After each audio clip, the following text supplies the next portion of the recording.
Hello everyone and welcome in a new video. और आज की इस वीडियो में हम सभी लोग पढ़ने वाले हैं डिफरेंशियल इक्वेशन में किस तरीके से आप पीआई फाइंड आउट कर सकते हैं। केस नंबर थर्ड, ये जो है हमारा केस नंबर थर्ड है।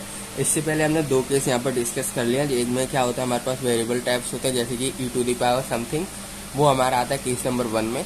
केस नंबर टू में कौन कौन से हमारे टर्म्स आते हैं जैसे कि साइन ए एक्स, कॉज ए एक्स, ये सारे टर्म्स हमारे, ये दो ही टर्म याद रखना, साइन ए एक्स या कॉज ए एक्स, इन दोनों में से कोई तीसरा नहीं। ये आता है हमारा केस नंबर टू में। अब केस नंबर थ्री में क्या होता है, जब आपका आर एच एस में एफ जो आपका आर एक्स होता है ना, इसकी जगह आपका क्या आ जाए, x to the power m, क्या आ जाए, x to the power m, इस टाइप का टर्म आ जाए, उसको आप किस तरीके से सॉल्व करेंगे वो हम आज इस वीडियो में देखने वाले हैं। ठीक है, अब आर एक्स ये क्या होता है, और मैं यहाँ पर एक टर्म यूज करूंगा फाइव डी, ये क्या होता है। ठीक है, ये सारी चीज़ अगर नहीं पता तो स्टार्टिंग वाली वीडियो देख लेना केस नंबर वन से। ठीक है, और वैसे नहीं पता तो मैं बता दूं, जो हमारी इक्वेशन लिखी जाती है ना, उसको हम इस तरीके से लिख सकते हैं आर। अब ये डी क्या है, ये वाले क्या है, यहाँ पर क्या क्या चीज़ें आती है जैसे कि D square minus two D plus one, इस तरह के यहाँ पर लिखे होंगे। तो इसको हम ना, इसी चीज़ को हम इस तरीके से लिख सकते हैं। और यहाँ पर जो भी आर एक्स आता है, अब आर एक्स में केस बनते हैं यहाँ पर, ये केस नंबर थर्ड है जिसमें आर एक्स की जगह यहाँ पर x to the power m आएगा, जो कि हम x to the power m लगा के सॉल्व करेंगे। ठीक है, ये शॉर्ट में मैंने आपको बता दिया। अब बढ़ते हैं आगे की, अब इसको सॉल्व कैसे किया जाता है। जैसे कि हर वीडियो में मैंने आपको बताया था स्टार्टिंग में, सबसे पहले हम इसी को सॉल्व करके बताएंगे कि जनरली ये सॉल्व किससे होते हैं, जनरली यहाँ पर होता क्या है।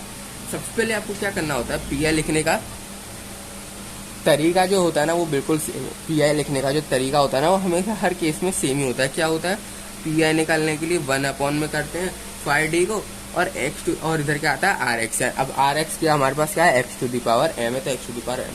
पीआई निकालने का सेम यही तरीके होते हैं, आपने ज़्यादा हर केस में देखा होगा यही तरीका होता है स्टार्टिंग का। अब क्या करना होता है आपको, अब इसमें से आपको कॉमन लेना होता है कॉन्स्टेंट विद साइन। इसमें से आपको कॉन्स्टेंट कॉमन लोगे, इसमें से फाइव डी देख रहे हो ना, इसमें से आप कांस्टेंट को कॉमन लोगे, कांस्टेंट को कॉमन लोगे विद साइन। अगर नेगेटिव है तो नेगेटिव आएगा, जैसे कि यहाँ पर प्लस वन है तो आपने प्लस वन को यहाँ से कॉमन ले लेना है। माइनस वन होता है, यहाँ पर माइनस वन होता है तो आपको माइनस वन को यहाँ पे कॉमन ले लेना होता है। समझ गया क्या आपको यहाँ पर कॉमन क्या लेना है। ठीक है, सब समय क्या करना है, यहाँ पर मैं लिख देता हूँ कि कॉमन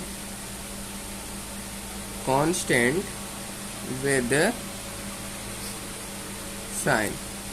आपने कांस्टेंट को कॉमन ले लिया, फिर क्या, अब क्या करना है, और अब आपको क्या करना है, यहाँ पर लोएस्ट डिग्री टर्म को, lowest degree term of D with coefficient and sign. अगर आपका जो है कांस्टेंट प्रेजेंट ही नहीं, यानी कि ये चीज़ है ही नहीं, माइनस वन, अभी तो देखो मैं एग्जांपल के तौर पे यहाँ पर बताता हूँ, D square minus two D minus one, इसमें क्या है आपके पास कांस्टेंट है, कांस्टेंट हमारे पास यहाँ पर क्या है, कांस्टेंट हमारे पास है यहाँ पर माइनस वन, कांस्टेंट हमारे पास यहाँ पर क्या है, माइनस वन, इसमें तो है। पर आपके पास अगर इक्वेशन इस तरीके से लिखा है D square minus two D, अब क्या है यहाँ पर कांस्टेंट नहीं है, तो अब क्या कॉमन लेना है, अब आपको वो कॉमन लेना है, डी की पावर वो लेनी है जो सबसे कम हो, लोएस्ट डिग्री हो, उसका कांस्टेंट कॉमन लेना है। जैसे कि सबसे लोएस्ट डिग्री तो स्क्वायर है और यहाँ पर डिग्री देखो वन है, डी की पावर कितनी है, वन, यानी सबसे छोटा ये है, इसको कॉमन अब आपको लेना है। अब आपको क्या कहना है, इसको कॉमन लेना है, इसके कोफिशिएंट को कॉमन लेना है, यानी कि आपको अब इसमें से 2 को कॉमन ले लेना है। समझ गए, अगर कांस्टेंट है आपके इक्वेशन में तो वेल गुड, उसको कॉमन ले लो, नहीं है तो डी की जो सबसे स्मॉलेस्ट पावर है उसमें से इसका कांस्टेंट कॉमन ले लो। समझ गए, अब देखो ले लोगे तो क्या आएगा, जैसे कि 1/f1 D 1 plus minus psi D, इस तरीके से आपकी इक्वेशन बनेगी। अगर आप f1 डी को कॉमन ले लोगे तो ये इस तरीके से आपकी इक्वेशन बनेगी, x to the power m. अब इस तरीके से अगर आपकी इक्वेशन बनेगी, यहाँ पे मैंने कॉमन ले लिया सिंपली, इस तरीके से आपकी अगर इक्वेशन बनेगी तो ये देख सकते हो ये कुछ बाइनरी फॉर्म में बन जाएगी, बाइनोमियल एक्सपेंशन की फॉर्म में बन जाएगी। किस फॉर्म में, बाइनोमियल एक्सपेंशन। कौन सी फॉर्म में, बाइनोमियल एक्सपेंशन फॉर्म में बन जाएगी। अब इसको हम क्या कर लेंगे, ऊपर ले लेंगे, तो f1d नीचे बचेगा, ऊपर आ जाएगी ये सारी क्वांटिटी हमारी, यानी कि 1 plus minus psi D power -1 x to the power m, कुछ इस तरीके से आपका फॉर्म होगा, कुछ इस तरीके से फॉर्म होगा। आप यहाँ देखोगे एक बाइनोमियल एक्सप्रेशन आपके सामने फॉर्म हो जाएगी, एक बाइनोमियल एक्सप्रेशन आपके सामने यहाँ पर फॉर्म हो जाएगी। अब आपको क्या करना होगा, इसी बाइनोमियल एक्सप्रेशन को सॉल्व करना होगा। आपको क्या करना होगा, इसी बाइनोमियल एक्सप्रेशन को सॉल्व करना होगा। इसी को आपको यहाँ पर पूरी वीडियो में सॉल्व करना है। वो आप किस तरीके से करेंगे वो देखो।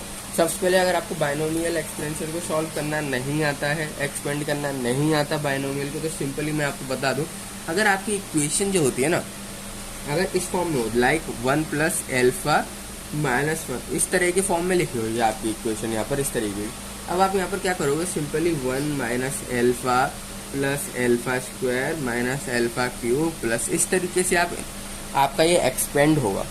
अगर देखो 1 + α, और यहाँ पर देख सकते हो, अगर यहाँ पर मैंने नीचे लिखा था यहाँ पर 1 ± α, इसको अल्फा मान लो, आप इसको मान लो अल्फा। तो अगर माइनस वाला साइन नहीं देखने वाला तो क्या बनना है हमारा 1 + α की पावर -1, और यहाँ पर मैंने आपको बताया था वो क्या था हमारा 1 + α की पावर -1, यानी कि सेम मैच कर गया।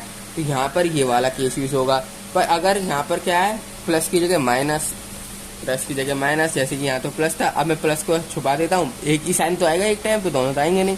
तो 1 - α की पावर -1 है, तो इसका एक्सपेंड क्या होगा, इसको एक्सपेंड करेंगे तो इसकी वैल्यू क्या होगी, तो इसकी वैल्यू होगी हमारी सेकेंड यहाँ देखा था, हाँ 1 - α जो लिखा हुआ है यहाँ पर, अगर इसकी पावर -1 है तो इसका क्या होगा, सिंपली कुछ नहीं है, सेम है पर साइन अपोजिट कर देना है आपको, सब उसमें प्लस आ जाएगा। प्लस तो रहेगा ही, पर इसमें एक भी नेगेटिव साइन नहीं आता, एक भी नेगेटिव साइन नहीं आता है। जैसे कि 1 + α + α² + α³ α4 इसी तरीके से बढ़ता जाता है, यानी कि माइनस वाले केस में एक भी नेगेटिव साइन आपका फॉर्म नहीं होता है। समझ में आ गया, एक भी नेगेटिव साइन आपका फॉर्म नहीं होगा, हमेशा पॉजिटिव फॉर्म होगा 1 - α की पावर -1 में। और अगर प्लस आ गया बीच में तो वो 1 - α + α² -α, यानी plus minus plus minus plus minus alternative तरीके से यहाँ पर साइन चलते हैं। दोनों में डिफरेंस याद रख लेना, प्लस में क्या होता है माइनस आता है जरूर, पर माइनस में कभी प्लस नहीं आता है। ठीक है, इन चीज़ों का आपको याद रखना है, तो आपका जो है बाइनोमियल एक्सप्रेशन आसानी से सॉल्व कर दोगे। क्वेश्चन करते हैं, फिर आपको क्वेश्चन भी क्लियर हो जाएगा। जैसे कि आपके पास यहाँ पर मैं क्वेश्चन देता हूँ, d² - 2d + 3y = x² + 2x, ये आपका यहाँ पर लिखा हुआ। अब मैं बोल रहा हूँ इसका सबसे पहले तो CF कमेंट कर दो, CF निकालना आता है, ये नहीं आता वो मैं देख लूँगा। CF कमेंट कर दो, अगर नहीं आता CF निकालना तो CF वाली वीडियो देख लेना जाके, क्योंकि वो बहुत ज़्यादा जरूरी है। क्योंकि आपसे ऐसा नहीं बोला जाता किसी भी क्वेश्चन में कि आप इसका PI फाइंड आउट कर दो, आप इसका PI फाइंड आउट कर दो, ऐसा किसी भी क्वेश्चन में नहीं बोला जाता है। हर क्वेश्चन में ये बोला जाता है कि आप इसका सॉल्यूशन फाइंड आउट करो, आप इसका सॉल्यूशन। अब सॉल्यूशन क्या होता है, सॉल्यूशन हमारा सिंपली CF + PI होता है, यानी कि दोनों CF भी निकालना पड़ेगा आपको, PI भी निकालना पड़ेगा, दोनों को ऐड करके लिखोगे, वो उसका सॉल्यूशन कहलाता है किसी भी इक्वेशन का। इस डिफरेंशियल इक्वेशन का सॉल्यूशन CF + PI कहलाएगा। आपको अगर CF निकालना नहीं आता तो वीडियो जरूर से देख लेना। इसमें हम सिंपली PI निकालेंगे, CF में टाइम वेस्ट नहीं करेंगे। PI निकालेंगे क्या आएगा, 1/, ये वाला टर्म जो हमारा LHS में होता है वो सारे नीचे आ जाते हैं, यानी कि d² - 2d + 3, और ये हमारा यहाँ पर आ जाएगा x² + 2x।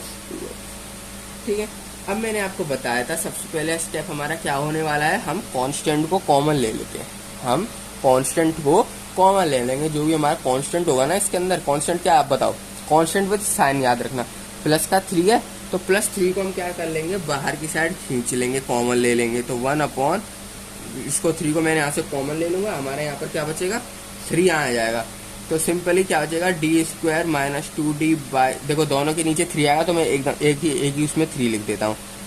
1 को मैं क्या कर रहा हूँ, थोड़ा ये देखने में थोड़ा अनकंफर्टेबल दिख रहा है, ठीक है, 1 पीछे आ गया, अल्फा आगे आ गया, पर हमारे पास तो ऐसा कुछ है नहीं, तो सिंपली भाई 1 को आगे ले लो, और कोई बात नहीं है, 1 को आप क्या कर दो आगे ले लो, 1 + d² - 2d/3। तो ये जो है आपका यहाँ पर फॉर्म हो चुका है। क्या किया मैंने यहाँ पर, सिंपली 3 को कॉमन लिया है और कुछ भी नहीं किया है। 3 को कॉमन ही तो लिया है भाई, और क्या किया, और कुछ किया है क्या? ऑफकोर्स की बात है, और कुछ भी नहीं किया, मैंने केवल 3 को यहाँ पर कॉमन ले लिया है। कॉमन लेने पे जो हमारा बना है वो मैंने यहाँ पर लिख दिया है। अब क्या करना है आपको, कॉमन तो ले लिया आपने, अब क्या करना है, अब इसको ऊपर लेके जाना है। अब आप क्या करोगे, इसको लेके जाओगे ऊपर, तो ऊपर लिखेंगे इसको 1 plus D square minus 2d/3 -1। अब देखो नीचे था डिनोमिनेटर में, ऊपर आएगा तो -1, ऑफकोर्स सी बात आ जाएगा। अरे यार इसे थोड़ा अच्छे से नहीं लिख पाया, क्या होगा 1, नीचे बचेगा 3, ऑफकोर्स सी बात है 1/3 इस तरीके से लिख देता हूँ, और यहाँ लिख देता हूँ 1 plus D square minus 2d/3। ठीक है, ये आया आपका फॉर्मूला, और यहाँ पर आएगा x² प्लस 2x। अब इसको मैंने आपको बताया था कौन सा, देखो इस पूरे जो भी आपका प्लस के उस साइड होगा ना, उस पूरे को आप अल्फा मान लो। उस पूरे के पूरे टर्म को याद रखना, एक पार्ट नहीं, आप केवल d²/3 को या d² को मान लो अल्फा, ऐसा नहीं, पूरे के पूरे टर्म को, यानी कि d² माइनस 2d/3 को आप मानने लाए अल्फा। तो हमारा क्या बनेगा 1 प्लस अल्फा की पावर -1, 1 प्लस अल्फा की पावर माना। अब मैंने बताया था आपको अगर प्लस आ जाए तो ऑल्टरनेटिव चलता है, यानी कि plus minus plus minus plus minus plus minus, इस तरीके से आपकी जो है एक्सपेंड होते हैं यहाँ पर। जो उसको एक्सपेंड कर दो आप, पर याद रखना है एक्सपेंड कहाँ तक करना है, केवल 2 डिग्री तक, केवल 2 डिग्री तक। आप 2 डिग्री की तक क्यों बोल रहा हूँ, क्योंकि यहाँ देखो डी की हाईएस्ट पावर कितनी है 2, डी की यहाँ पर हाईएस्ट पावर देखो कितनी है 2 है। अब अगर आप 2 से ज्यादा करोगे तो उतना डिफ्रेंशिएट हो ही नहीं सकता, डी मतलब डिफ्रेंशिएट, डी मतलब डिफ्रेंशिएट, 1/d मतलब इंटीग्रेट, डी है तो डिफ्रेंशिएट होगा। तो अगर आप 2 से ज्यादा ले जाओगे तो डिफ्रेंशिएट ही नहीं हो पाएगा पूरा, तो पूरा डिफ्रेंशिएट ही नहीं हो पाएगा। इसलिए याद रखना 2 से जितनी आपके डी की हाईएस्ट पावर होगी ना, उतने तक ही लेके जाना है, उतने तक ही उसको एक्सपेंड करना है, क्योंकि एक्सपेंड तो ये इनफाइनाइट तक होता है, इनफाइनाइट तक थोड़ी कर दोगे। तो क्या करना है आपको, जितनी उसकी हाईएस्ट डिग्री है वहीं तक करना है, जैसे कि 1/3। अब इसको एक्सपेंड करेंगे 1 माइनस डी, मैं इसको ना नेक्स्ट पेज में लिखता हूँ तो थोड़ा सही है। क्या होगा हमारा यहाँ पर 1/3 1 minus d²/2d/3 plus d² minus 2d/3 का होल स्क्वायर। अब इससे ज्यादा मैं एक्सपेंड नहीं करूंगा इसको, क्यों नहीं करूंगा, क्योंकि स्क्वायर के बाद आ जाएगा क्यूब। अब क्यूब को मैं डिफरेंशिएट करने की कोशिश करूंगा, स्क्वायर ये तो नहीं होगा, कौन सी बात है भाई, पावर 2 है और आप 3 बार डिफरेंशिएट कर रहे हो जाएगा। देखो डी स्क्वायर है, मैं यहाँ पर क्यूब लिख देता, यानी 3 बार डिफरेंशिएट। देखो इसको करके देखो, पहली बार डिफरेंशिएट करेंगे 2d आएगा, दूसरी बार डिफरेंशिएट करेंगे 2 आएगा। अब इसके आगे कर सकते हो इसको डिफरेंशिएट, ऑफकोर्स सी बात है नहीं करोगे। तो 2, यानी कि जितनी उसकी डी की हाईएस्ट पावर होगी, जितनी आपकी डी की हाईएस्ट पावर होगी, हाईएस्ट पावर बोल रहा हूँ हर बार, हाईएस्ट पावर होगी उतने बार ही वो डिफरेंशिएट होगा। इसलिए यहाँ पर 2 लिखा है मैंने, इसके आगे नहीं किया हूँ, क्योंकि इससे ज्यादा ये डिफरेंशिएट हो ही नहीं सकता है। ठीक है, अब आप क्या कर दो, इसको डिफरेंशिएट कर दो। तो 1/3 1 plus 2/3d minus 1/3d² plus d4। इसको सिंपली आप खोल दो यार, और कुछ नहीं कर रहा हूँ मैं, ठीक है। इसको सिंपली सबसे पहले मैं खोलने में लगा हुआ हूँ। देखो 2d/4, इसको सिंपली सॉल्व करो और खोलते चलो, ठीक है। ये तो नॉर्मल मैथ है यार, इसमें कुछ बताने वाला तो है नहीं। 4d/3 प्लस 4d²/9 बस, ठीक है। और लास्ट में क्या आएगा आपका, यहाँ पर हमारा जो RHS चल रहा था, क्या था हमारा RHS, x² plus 2x, x² plus 2x, x² plus 2x। अब सिंपली क्या कर दो, x² 2x को अंदर मल्टीप्लाई कर दो, x² प्लस 2x को आप अंदर मल्टीप्लाई कर दो। पर उससे पहले क्या करना है आपको, नेगलेटिंग करने हैं हाईएस्ट ऑर्डर टर्म। ये तो मैंने अभी खोल दिया ना, ये सारी चीजें देखो, ये तो एज इट इज रहा, ये तो हमारा एज इट इज रहा, और इसका स्क्वायर खोल दिया है, इसका मैंने क्या कर दिया, स्क्वायर खोल दिया, तो ये आया। पर इसमें भी आप देख सकते हो कि हाईएस्ट ऑर्डर टर्म है, जैसे कि d⁴, d⁴ आ रहा है भाई, ये तो 3 से भी आगे बढ़ गया। तो ऑफकोर्स की बात है, ये तो हम करेंगे नहीं, क्योंकि इतना हो ही नहीं पाएगा। तो नेग्लेक्टिंग कर देंगे हम हाईएस्ट ऑर्डर टर्म्स को, और केवल स्क्वायर वाले टर्म्स को लेंगे। तो अब क्या करेंगे, यहाँ पर नेग्लेक्टिंग कर दिया हमने, 1/3 करेंगे, नेग्लेक्टिंग कर दो तो 2d/3 बचेगा हमारे पास, और क्या बचेगा यहाँ पर 1/9 बचेगा, 9d² बचेगा, ये बचेगा। और एक्स स्क्वायर प्लस 2x तो है ही। अब एक्स स्क्वायर प्लस 2x को ना डी की जगह मल्टीप्लाई कर दो। अब 1/3 1 प्लस 2 एक्स, सॉरी 1 में मल्टीप्लाई करना रह गया, 1 में मल्टीप्लाई करना रह गया। क्या आएगा हमारा x square plus 2x plus 2/3। अब डिफरेंशिएट में साथ के साथ चल रहा हूँ, एक्स को डिफरेंशिएट करना, ठीक है। यहाँ पर डी है, एक बार डिफरेंशिएट करना है।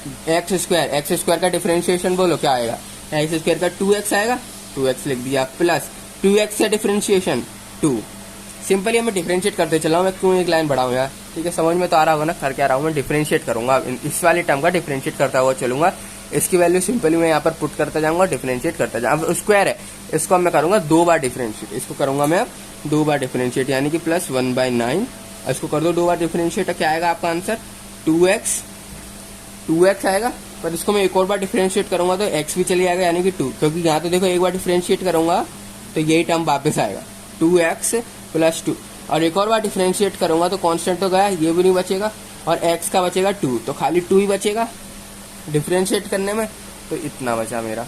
अब क्या करूंगा, इसको पूरे को सॉल्व कर दो। आप इस पूरे को क्या कर दो, यहाँ पर सॉल्व कर दो, आपका आंसर आ जाएगा। मैं इसको यहाँ पर जो है फिनिश करता हूँ, पर यही आप यहाँ तक छोड़ देना, आपका आंसर गलत नहीं होगा, ठीक है। पी आपका यहाँ पर निकल आएगा। याद रखना इसमें थोड़ी बहुत गड़बड़ होने के चांसेस रहते हैं अगर आपको बायनोमियल एक्सपेंशन नहीं पता होगी, बायनोमियल थ्योरम्स नहीं पता होंगी, किस तरीके से वो एक्सपेंड होते हैं वो नहीं पता होगा ना, आपका ये क्वेश्चन डगमगा जाएगा।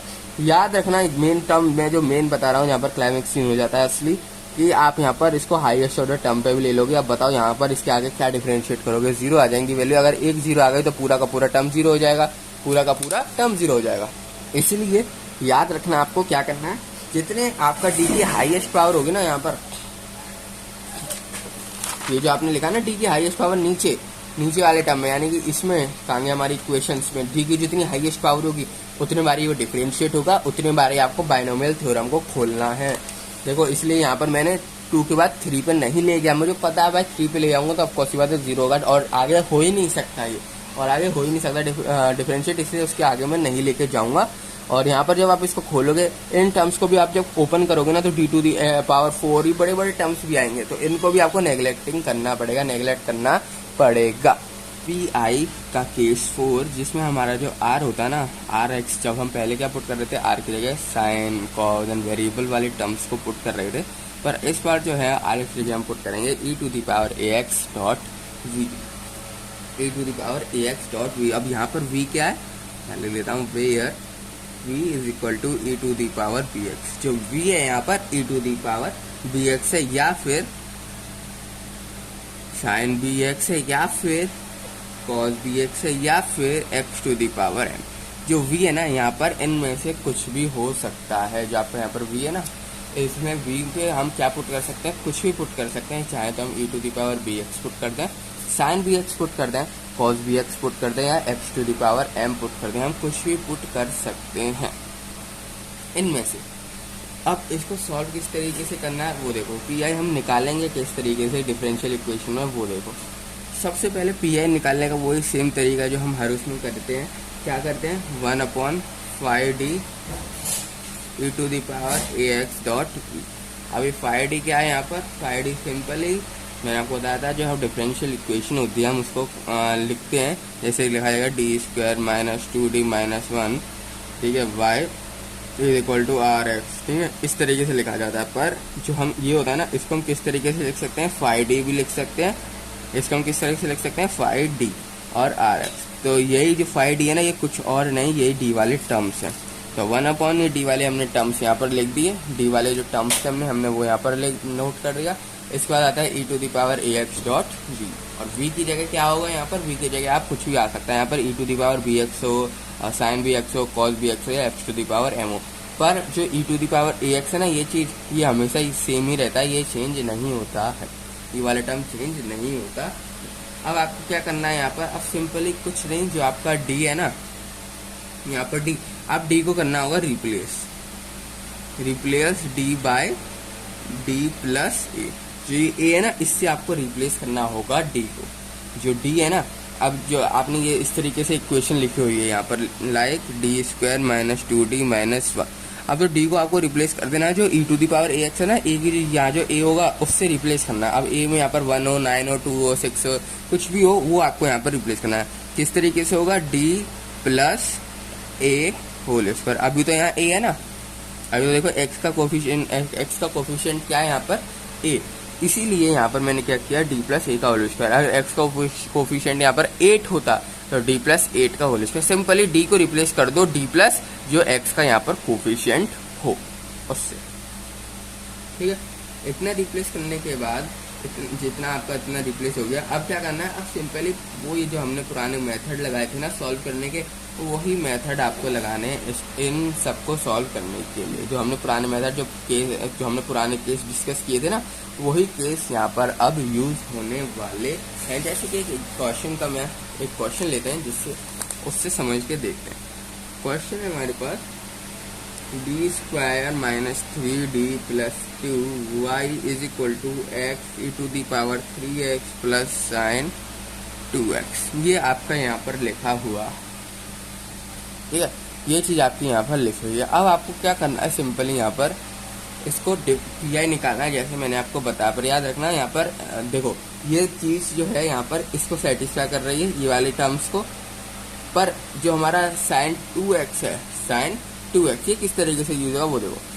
सिंपली आपको सबसे पहले पी निकालने के लिए वही जो हम मेथड यूज करते हैं वही करना, पर इसमें ना डिवाइड करना पड़ेगा आपको दो में। एक तो इसके लिए अलग सॉल्व करना पड़ेगा, एक इसके लिए अलग सॉल्व आपको करना पड़ेगा, दोनों एक साथ सॉल्व नहीं हो पाएंगे। क्या कैसे होगा हमारा 1 अपॉन वो तो 5d, तो ये रहेगा D square minus 3d plus 2,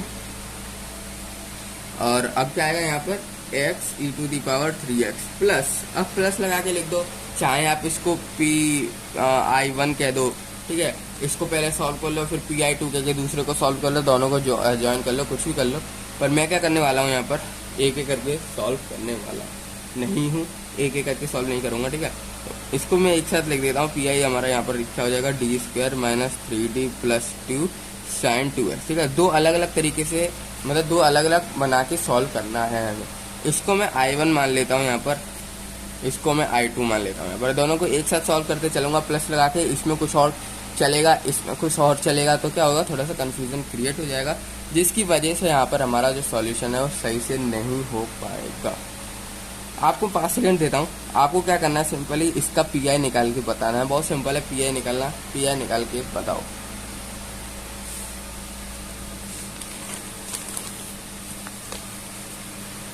I hope आप सभी लोगों ने कमेंट कर दिया होगा, नहीं बता पाया तो कोई दिक्कत की बात नहीं है, हम PI निकालने वाले हैं। सबसे पहले हम I1 का PI जो है यहाँ पर फाइंड आउट करने वाले हैं। सबसे पहले हम किसका फाइंड आउट करने वाले हैं, I1 का। क्या था हमारा 1 upon D square minus 3d plus 2 x e to the power, हमारा कोफिशिएंट क्या था 3x E to the power 3x। ये था हमारा यहाँ पर क्वेश्चन। अब इसका सबसे पहले हम PI निकालेंगे। ई टू दी पावर 3x है ना, इसको तो मैं इस साइड ले लेता हूँ,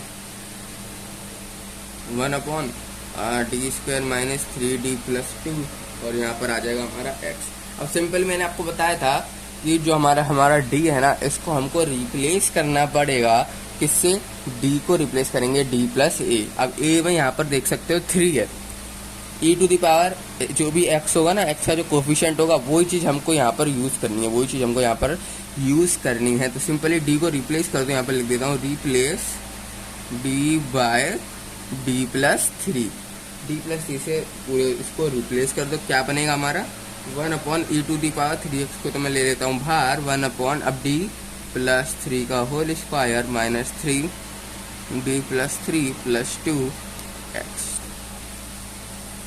ये बन गया। सिंपली हमने कुछ नहीं किया, डी को जो है रिप्लेस कर दिया डी प्लस 2 से। अब मेरे को क्या करना है, जो हमने पुराने मेथड देखा था, इससे पिछला मेथड हमने क्या किया था, कांस्टेंट को यहाँ पर कॉमन ले लिया था। हमने क्या कहते हैं, जो लास्ट में कांस्टेंट होता है, कांस्टेंट बचता है, उसको हम क्या कर लेते हैं, कॉमन ले लेते हैं, और एक बायनोमियल एक्सप्रेशन फॉर्म होती है। कांस्टेंट को ले लेते हैं कॉमन, एंड बायनोमियल एक्सप्रेशन एक फॉर्म होती है। उसी बायनोमियल एक्सप्रेशन को जब आप एक्सपेंड करते हो तो आपका जो है हमारा PI निकल के आता है। किस तरीके से होगा वो वाला देखो, अगर केस थर्ड नहीं देखा तो आप केस थर्ड जरूर से देख लेना, क्योंकि वही सेम चीज़ यहाँ पर यूज़ होने वाली है। तो क्या होगा यहाँ पर e to the power 3x। अब क्या करेंगे, यहाँ पर कॉमन ले लेंगे, कॉमन लेंगे तो क्या आएगा यहाँ पर, सिंपली मैं 2 को कॉमन ले लूंगा और 2 को सीधा ऊपर ही ले जाता हूँ, नीचे देखो सिंपली, अरे एक एक करके मैं बता देता हूँ आपको। चलो 1 अपॉन यहाँ से 2 आपको कॉमन आ जाएगा। मैं क्या करने वाला हूँ, d+3। अब ना एक साथ में 2 को ना इधर ही कॉमन लेके आ गया हूँ सीधा सीधा। मैंने क्या किया है, इसको 2 को कॉमन ले लिया है। 1 को मैं जो भी यहाँ से अगर मैं 2 को कॉमन ले लूंगा, 2 को 2 से कॉमन ले लूंगा तो आपको सी बात है 1 बचेगा। उस 1 को मैं थोड़ा सा आगे ले आया हूँ, उसको मैं आगे ले आया हूँ, क्योंकि बाइनोमियल एक्सप्रेशन हमारी किस फॉर्म में होती है, 1 प्लस एल्फा के फॉर्म में होती है, एल्फा प्लस 1 के फॉर्म में नहीं होती। ठीक है, तो 1 प्लस एल्फा के फॉर्म में होती है, तो इसलिए मैं 1 को जो है प्लस में आगे ले आऊंगा। तो क्या हो जाएगा हमारा यहाँ पर 2 को कॉमन लेते ही क्या होने वाला है, यहाँ पर हमारा जो इक्वेशन बनेगी वो किस फॉर्म में बनेगी, 1 प्लस d² प्लस 3d। इसको सॉल्व कर लेना, ठीक है, इसको सॉल्व कर लेना खोल के। मैंने सीधा खोल के यहाँ पर सॉल्व कर दिया। देखो d², 3 3 9, इन दोनों को सॉल्व कर लेना। इन दोनों को आप सॉल्व करोगे तो d² प्लस 3 बचेगा आपका। उसको नीचे हमने 2 तो कॉमन लिया था, 2 कॉमन हम लेंगे बाद। इस तरीके से जो है आपकी इक्वेशन यहाँ पर फॉर्म हो। इस तरीके से आपकी इक्वेशन यहाँ पर फॉर्म होगी। हमने क्या किया है, फर्स्ट ऑफ ऑल ये दोनों को सॉल्व करो। क्या सॉल्व करोगे, आपका आएगा d² plus 3d, d² plus 3d आपका यहाँ पर आंसर आने वाला, क्योंकि देखो ऑफकोर्स ये होता है d² प्लस 3d आएगा। सॉल्व कर देना इसको, d², 3 9, फिर आ जाएगा हमारा 2d3 यानी कि 6d। उसको सॉल्व करोगे फिर यहाँ पर माइनस हो जाएगा, तो यानी कुल मिला के d² प्लस 3d बचेगा आपका अपॉन 2। और 1 को हमने 2 को यहाँ पर कॉमन ले लिया था, 2 को कॉमन ले लेंगे और जो यहाँ पर 1 बचेगा उस 1 को आगे ले लिया मैंने। सिंपली इस टर्म को पीछे लिख दिया, क्योंकि हमारी जो बाइनोमियल एक्सप्रेशंस होती है ना वो हमारी किस फॉर्म में होती है, 1 प्लस के फॉर्म में होती है, एल्फा प्लस के फॉर्म में नहीं होती है। सिंपली अब क्या करना है आपको, सिंपल इसको ऊपर लेके जाना है। तो 2 तो हमारा नीचे बचेगा, 2 को फिर मैं भारी ले लेता हूँ 1। अब क्या होने वाला है यहाँ पर, इसको ऊपर लेने वाला है, इसको सिंपली ऊपर ले लो। इसका मल्टीप्लाई करेंगे 1 से तो वही बचेगा, तो ठीक है, बार बार 1 लिखने की जरूरत नहीं पड़ेगी, 1 लिखेंगे। अब क्या आएगा यहाँ पर, d² plus 3d/2 minus 1 dot x। तो ये चीज़ हमारी यहाँ पर फॉर्म हो गई, तो ये चीज़ हमारे यहाँ पर फॉर्म हो गई है। अब आपको सिंपली क्या करना है, ये बाइनोमियल एक्सप्रेशन यहाँ पर हमारी फॉर्म हो चुकी है। कौन से फॉर्म में, 1 प्लस एल्फा माइनस 1, इस तरीके की फॉर्म में है। अब इस तरीके की फॉर्म को आपको एक्सपेंड करना है, मैंने केस थर्ड में बताया है, नहीं देखा तो केस थर्ड जरूर से देख लेना वो, क्योंकि वो पूरा बाइनोमियल के उसमें था, पूरा का पूरा किस में था, किस फॉर्म में था, बाइनोमियल एक्सप्रेशंस के फॉर्म में था। उसमें हमने पूरा का पूरा बाइनोमियल एक्सप्रेशन ही बताया था कि भाई इससे किस तरीके से सॉल्व होता, क्योंकि केस थर्ड में ना यही सारी चीज़ें लग रही थी। अभी इस केस में भी यहाँ पर लग रहा है, तो आपको केस थर्ड देखना बहुत ज़्यादा ज़रूरी है, तो केस थर्ड देख लेना। अब इसमें क्या होता है, कंजुगेटिव चलता है, प्लस माइनस साइन से चलता है, तो सिंपली उसी साइन से हम इसको ओपन कर देंगे, e⁻3x/2। अब यहाँ पर ओपन करेंगे और कितने डिग्री तक हमें चलाना है, 2 तक। याद रखना 2 तक ही चलाना है, 2 तक ही इसको खोलना। अगर हम 2 से ज़्यादा इसको ओपन कर देंगे तो वो हमारा डिफ्रेंशिएट नहीं होने वाला है। अब कौन सी बात है, ये होता है d² है, अगर मैं इसको 2 से ज़्यादा बार डिफ्रेंशिएट करने की कोशिश करूँगा तो क्या हो जाएगा, अब कौन सी बात नहीं हो, पहली बार डिफ्रेंशिएट करूँगा 2d आएगा, दूसरी बार डिफ्रेंशिएट करूँगा 2 आएगा, यानी इसको ज़्यादा से ज़्यादा मैं 2 बार डिफ्रेंशिएट कर सकता हूँ, उससे ज़्यादा तो नहीं कर सकता हूँ, फिर तो 0 हो जाएगा ना। यानी ज़्यादा से ज़्यादा कितने बार डिफ्रेंशिएट कर सकता हूँ, 2 बार। इसलिए आपको याद रखना है जो भी आपकी इक्वेशन है उसका हाईएस्ट ऑर्डर कितना है, उसका हाईएस्ट ऑर्डर कितना है। हमारी इक्वेशन में 2 है उसका हाईएस्ट ऑर्डर, तो हम क्या करने वाले हैं, 2 से ज़्यादा इसको नहीं बढ़ाएंगे इसकी पावर, क्योंकि अगर 3 कर दूंगा तो 0 हो जाएगा, कोई फायदा नहीं। तो यह ज़्यादा से ज़्यादा कहाँ तक डिफ्रेंशिएट हो सकता है, 2 तक, उसकी हाईएस्ट ऑर्डर तक। सिंपली 1 प्लस इसको खोल दो, इसका बचेगा हमारा यहाँ पर -3/2d, ठीक है, माइनस आ जाएगा तो इस प्लस को हटा दो, सॉरी प्लस को हटाओ, 1 - 3/2d, फिर यहाँ पर आएगा हमारा प्लस, पर इसका साइन जो हो जाएगा वो हमारा हो जाएगा माइनस, तो माइनस का d²/2। इसके आगे जो भी टर्म आएंगे ऑफकोर्स सी बात है, देखो पावर इंक्रीज होती जाती है, हमने देखा था ना इसका क्या था, 1 minus alpha plus alpha square minus alpha cube, इस तरीके से जाता है ना, तो ऑफकोर्स सी बात है पावर हमेशा इंक्रीज होती जाएगी। तो इसलिए 2 तक आ गया, इसके बाद 3, 4, 5 उनकी हमें जरूरत ही नहीं है, तो हम उनको नेगलेक्ट करेंगे, क्योंकि ऑफकोर्स सी बात है नेगलेक्ट भी क्यों कर रहे हैं, देखो समझो, जैसे ही 2 से ज़्यादा पावर बढ़ जाएगी तो 0 आने लग जाएगा, 0, और 0 से कोई चीज़ मल्टीप्लाई करोगे प्लस करोगे तो देखो यहाँ से जो भी चीज़ें होंगी वो सब 0 0 0 0 होता जाएगा। अब 0 0 प्लस होते जाएंगे सारे, तो भी 0 बचेगा, और 0 का अगर इसमें प्लस कर देंगे तो भी हमारा यही आने वाला है। तो उतने टर्म को लिखने की क्या ज़रूरत है जब 0 हो ही रहा है, ठीक है। इतना लंबा हम क्यों बनाए, कन्फ्यूजन क्यों क्रिएट करें, इसलिए हम क्या करते हैं इतने तक ही छोड़ देते हैं। अब इतने तक कर दिया। अब यहाँ पर हमारा बचेगा x। सिंपली x को अंदर मल्टीप्लाई कर दो d की जगह और उसको कर दो डिफरेंशिएट, और इसको क्या करना है, आपको डिफरेंशिएट करना है। आपका आंसर यहाँ पर आ जाएगा, इसको कर दो डिफरेंशिएट। तो आपका जो आंसर आएगा वो सिंपली क्या आने वाला है, e⁻3x/2 तो रहेगा ही रहेगा। और हमारा यहाँ पर 1 में करेंगे x आएगा। देखो 1 में कर हमारे पास इक्वेशन क्या है, x का मल्टीप्लाई अंदर दो, क्या आएगा हमारे यहाँ पर x माइनस 3/2d। अब x को डिफरेंशिएट करो एक बार, क्या बनता है हमारा 1, तो -3/2 बचेगा, x माइनस 3/2। अब इससे ज़्यादा करोगे, ये जो -d²/2 लिखा है, कि आप इसको कर सकते हो, नहीं, जीरो आ जाएगा, जीरो आ जाएगा। माइनस कर दो या प्लस कर दो किसी को भी जीरो में, तो आपका आंसर क्या आने वाला है, वही जो एज इट इज है। तो इसके अलावा इसके आगे डिफरेंशिएट हो ही नहीं सकता x हमारा, इसलिए हम इधर तक ही डिफरेंशिएट करेंगे, इसको भी डिफरेंशिएट नहीं करेंगे, इसको भी हम डिफरेंशिएट नहीं करने वाले हैं। अगर x स्क्वायर होता, दोनों की पावर मैच कर जाती, तो हम डिफरेंशिएट कर सकते थे, पर अभी हम इसको डिफरेंशिएट नहीं कर पाएंगे, अभी हम इसको डिफरेंशिएट बिल्कुल भी नहीं कर पाएंगे, इसलिए हमें इसमें दिमाग लगाने की जरूरत नहीं है। क्योंकि देखो यहाँ करोगे x को स्क्वायर से, पहली बार करोगे तो 1 आएगा, दूसरी बार करोगे तो 0, ये टर्म तो हमारा हो गया 0।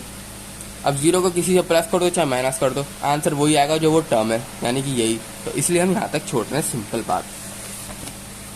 तो ये आपका यहाँ पर PI निकल के आ गया। अब मेरे को ना आप लोग इसका सॉल्यूशन शेयर कमेंट सेक्शन में लिख के बताना कि आपने इसका सॉल्यूशन निकाला कि नहीं निकाला। सॉल्यूशन मतलब जो इसका CF प्लस PI होता है, CF निकालना आपको आता है कि नहीं आता वो मैं देख लूँगा, नहीं आता होगा अगर आपको तो मेरी CF वाली वीडियो देख लेना, उसमें CF निकालना आपको बाकायदा सिखा दिया है।